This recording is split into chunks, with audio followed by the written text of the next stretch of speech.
자, 다음으로 굵기입니다. 굵기. 굵기를 하면 광물의 단단한 정도를 얘기를 합니다. 그런데 이 굵기를 가지고요, 상대적으로 얼마나 단단한지 확인할 수 있는 기준을 만든 사람이 있어요. 그게 바로 독일의 과학자 모스라고 하는 사람인데요. 모스는요, 표준 광물 10개를 기준으로 해가지고요, 상대적으로 단단한 정도를 확인할 수 있도록 모스 굵기계라고 하는 걸 만들었습니다. 그래서 숫자를 1에서부터 10까지를 했는데, 숫자가 클수록 단단한 광물이고요. 그리고 이 1에서부터 10으로 정해진 사이에 있는 중간에 있는 광물이다. 그러면 뭐 점 5로 이렇게 나타내서 우리가 나타낼 수 있게 모스라고 하는 사람이 만들었습니다. 모스 굵기계예요. 모스 굵기계는 다음과 같이 생겼습니다.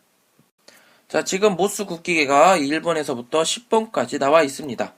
자, 1번에 활석, 2번 속고, 3번에 방해석, 4번에 형석, 5번에 인해석, 6번에 정장석, 7번에 석영, 8번에 황호, 9번에 강호, 10번에 금강석, 이렇게 지금 되어 있죠. 자, 이거 10개를 어떻게 외울 수가 있을까요? 여러분들, 모스 굵기계를 잘 외우는 방법들이 뭘까요?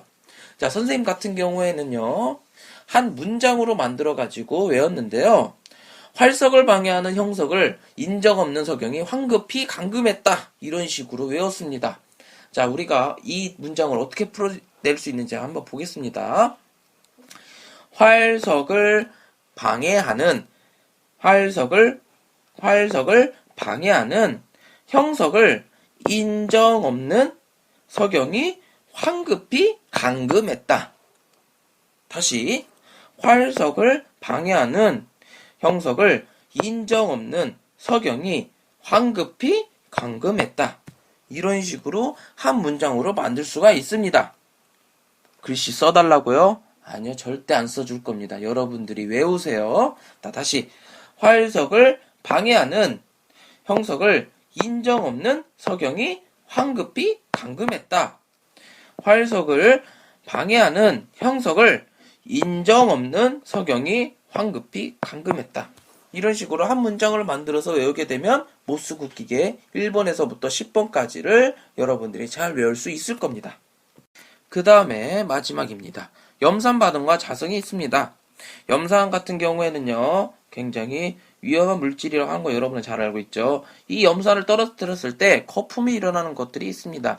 그게 바로 방해석이거든요. 방해석 같은 경우에는요, 묽은 염산을 떨어뜨렸을 때 거품이 일어납니다. 방해석에.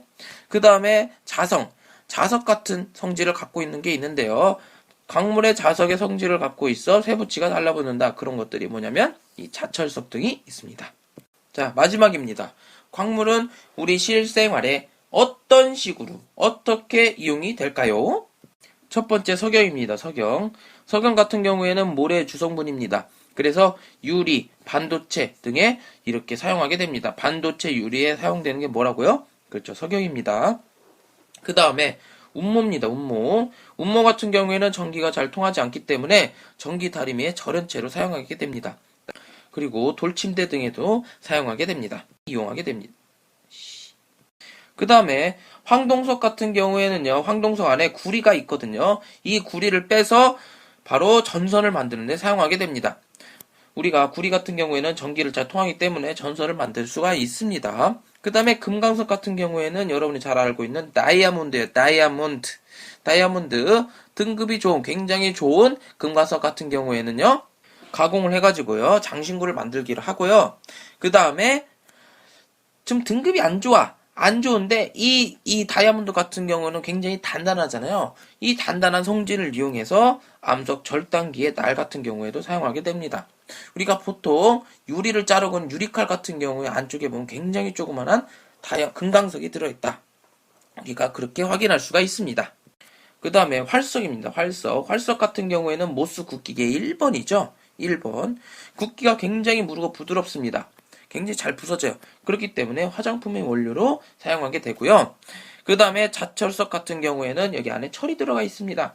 철은 우리 일상생활에 굉장히 많이 사용을 하게 되죠. 이 철을 뽑아내는 게 바로 자철석이다, 이겁니다. 자, 지금까지 얘기한 내용을 정리해 보도록 하겠습니다. 지권에는요, 지각과 지구 내부로 이루어져 있는데, 이 지각 같은 경우에는 지각을 이루고 있는 게 암석이거든요. 이 암석을 이루고 있는 게 광물입니다.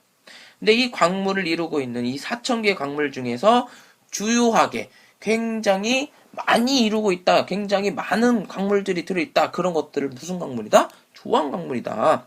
그런데 이 조항 광물 중에서 우리가 반드시 기억해야 될 게 6가지가 있다 얘기를 했죠. 석영, 장석, 흑음모, 각섬석, 휘석, 감남석 이렇게 6가지가 있고요. 그 다음에 이 광물 같은 경우에는 원소로 이루어져 있습니다.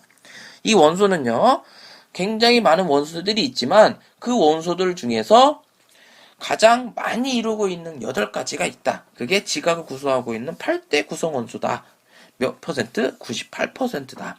조항광물은 몇 퍼센트다? 약 한 80%다. 우리가 이렇게 얘기할 수가 있습니다. 그 다음에 광물의 성질은요. 한 6가지 성질 정도가 있는데 결정형, 색과 좋은 색, 쪼개짐과 깨짐, 굵기, 염산 반응, 자성 이러한 성질들로 이루어져 있고요. 그 다음에 광물 같은 경우에는 굉장히 많은 곳에서 이용이 됩니다. 그렇죠. 광물은 그 각각의 성질에 따라서 우리 일상생활에 다양하게 이용되고 있습니다. 여기까지가 지금 이제 우리가 직권을 이루고 있는 것은 나와 있는 많은 내용들을 여러분들이 확인했습니다. 굉장히 많죠. 지금 여러분 딱 보니까 뭐예요? 수업 시간에 지금 외워야 될 것들이 무지막지합니다. 그렇죠. 그렇기 때문에 특별하게 선생님이 과제는 내질 않겠습니다. 굳이 과제를 낸다 하면 여러분들 조항광물 외워야 되래요.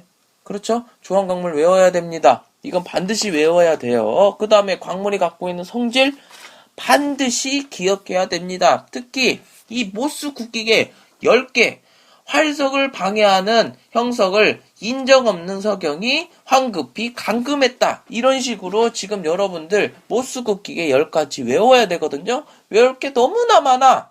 그렇다는 얘기가 뭐야? 테스트를 해가지고 통과하지 못할 확률이 엄청나게 높을 거란 얘기예요. 과제 없습니다.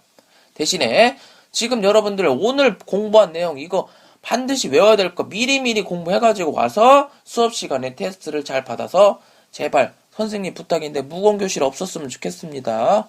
우리 무공교실에 희생된 우리 여러 명의 친구들의 명복을 빌면서 앞으로 그런 일이 없길 바라면서 여러분들 열심히 공부해가지고 오세요. 알겠죠? 사랑합니다.